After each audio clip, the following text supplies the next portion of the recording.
So for specifics about mindfulness practices, I did, however, touch upon it, but I'm going to go deeper into the layers of it. So what I tend to do is, in a practice of meditation practices, I tend to go into a state of my own hiatus. I try and escape mentally into a spot or a state that I find treasuring.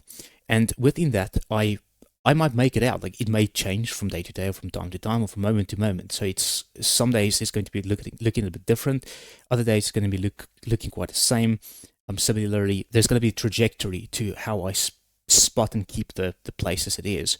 And I play around with it. For instance, the room itself, I usually start within a room. Usually what I'm doing is I have a place of retreat, essentially, a retreating spot or a resort that I'm going into. Now, this is the resort of my mind.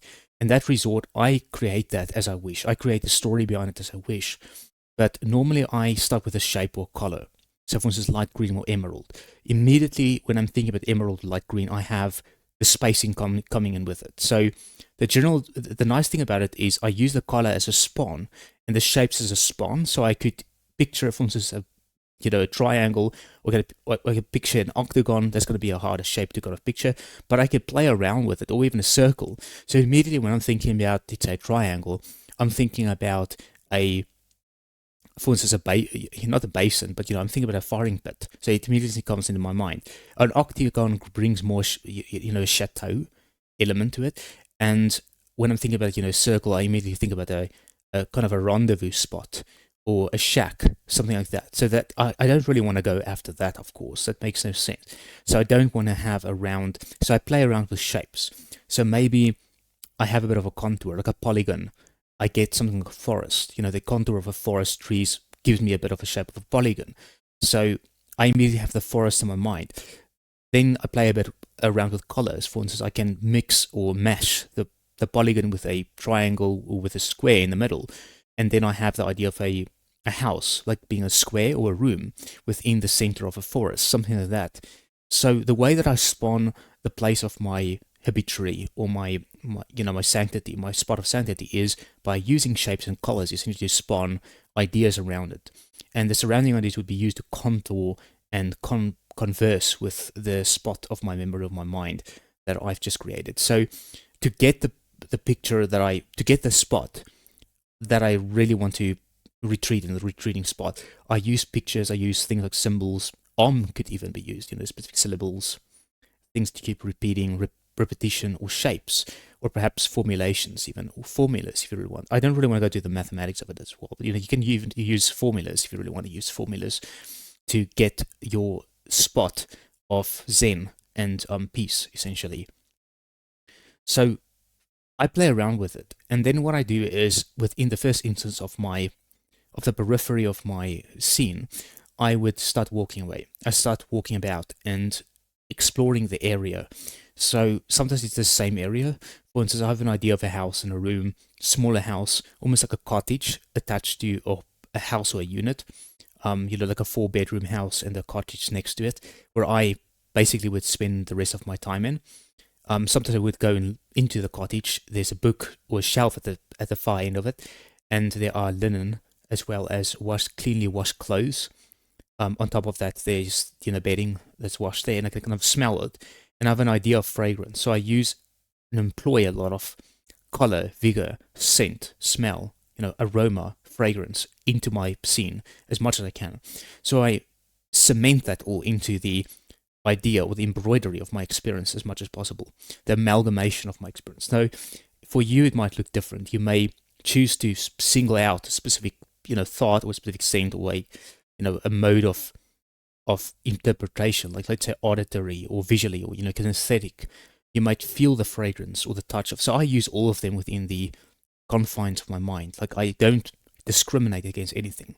So I use everything that I potentially can, and it helps me, reverberate the idea of peace within my mind. Now, from whence I came, once I do settle within the specific spot that I'm in, that I might actually go on. So what I would do is I would either lie there and I would feel light coming from the universe or from the roof into my body. It's not as specific, so I might sometimes feel it's from the universe, sometimes I feel it's from the roof, sometimes from beneath me or from the ground. or I might instantly start drifting, or I might actually just start, sinking within the confines of the bed, and I might actually sink all the way down into the floor, essentially, into the crust of the earth, and I might actually dissolve within it. That might be something I try and do sometimes when I want to relax.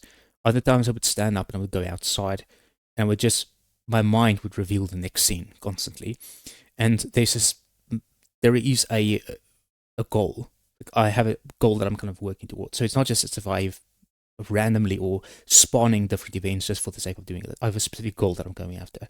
So in the goal, I usually during the day go outside and I hear the whistling of the birds. I hear the consort of sounds around me. I see the concert of colors around me, the aroma, the fragrance, everything else there. The beautifying aspects of the fundamentation of the world around me, the natural landscape, the forestry of the world around me, essentially. And I take it all in, and then I ascend within the bounds of my environment to the latter or the former parts of it, with the former being the house, the latter being the away from the house or about the environment, essentially. And I drift about. I meander the environment as much as possible. And then I experience the joy of the zen of the environment that I'm in. And I would look around. Maybe I'd see the sun, some mountains.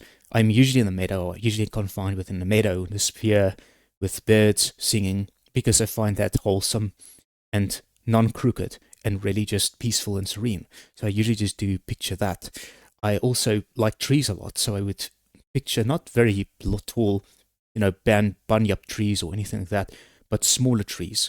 I would usually picture this like, plants. Sometimes I would picture pot plants. I always like to engulf things like bees, things like, pollination, the idea of flowers, bees coming to flowers, things like that. So I pay attention to these small aspects of it, the particulars rather than the class of it.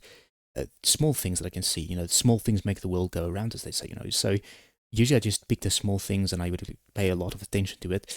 I would meditate about it for some time, and then I would go about the rest of my journey, which is either leading me to a forest within the environment that I'm in, or it might lead me to a specific stream or meadow or brook or a creek or a glen somewhere else. And I might go and sit there or even dip within it, see the stream. So you can play a lot with the enigmatics, essentially, of the environment, the sounds, the fabric of your environment, and the texture of it comes in flavors, colors, creeds, specific automations that you have around you. So you can engulf that or integrate that within your experience as much as possible. So that's really the good thing about it.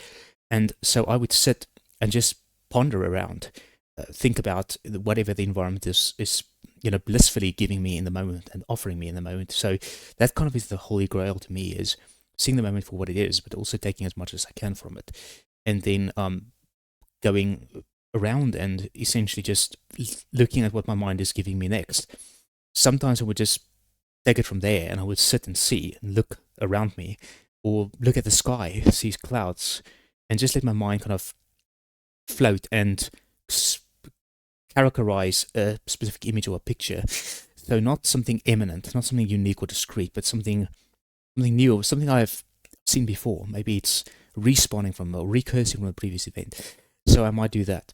And then usually what I'm doing at the end of it all is I'm being embraced by love. Maybe it's an angel, but I'm giving myself over. So the goal of my session, essentially, the conclusion of it, the enigmation of it is to surrender fully, to be in the moment, to surrender fully to the nature, to surrender fully to the moment as it is, to the now, to the zen of it all, right? So that's basically what I'm going to after. And what I do find is that when I do surrender, I surrender within something. So I think about myself surrendering within the environment to it all. So I'm becoming earth, sleeping in a way, or being active, or being awake. I surrender to it being sleeping when I'm dormant, when I'm going to the trance of my memory, my mind, delta waves or theta waves. I'm essentially surrendering to the moment of silence, or my own dormancy, essentially. But when I'm more awake, I'm surrendering to the now, or the bliss of the active moments. And so my whole goal about the meditation is to feel more active and to be activated, essentially, to use the adjective activated, to be activated by the moment. Not just being active, but being activated by the moment, being turned on by the moment, being being expelled by the moment, essentially. So, more discreetly, I would say my meditation practice is really about surrendering as much as possible, but also about learning in the moment whatever might unfold and reveal itself to be the case that is right now and then. So, I mean, the meditation isn't simply focusing or narrowing in on or zeroing in on the thoughts of the breath, but it's more than that. It's really just about exploring your mind as much as possible and surrendering and understanding and surrendering within it. So playing around with who you are, your mind and the bounds thereof, and then surrendering to it as much as possible and confiding with it and confetting as much as possible whatever your mind is kind of journeying up. And I think that is the central axis of what I'm trying to achieve with my meditation practice. It's not merely just a floating idea or a passing interest of narrowing in on the breath or zeroing in on the nothing, but it's on really enticing and exploring and recreating with my mind as much as possible, like playing blackjack with it, playing craps with it, essentially, and seeing whatever's going to come up, whether I'm going to get a joker, ace of spades, or a full flush of hands, that type of thing. I keep playing cards. I keep playing solitaire, essentially, with myself, and I'm seeing where this is bringing me, and I'm exploring the bounds. It's very sensual. It's a very synthetic, fabricized ideal and I think this is something that we ought to practice because, meditation should be about finding bliss, finding who you are and rejuvenating yourself in a way within the confines of mind itself, with zeroing on consciousness, the universal consciousness, the universal God, whatever you want to call it. You can learn, and that is what meditation to me is about.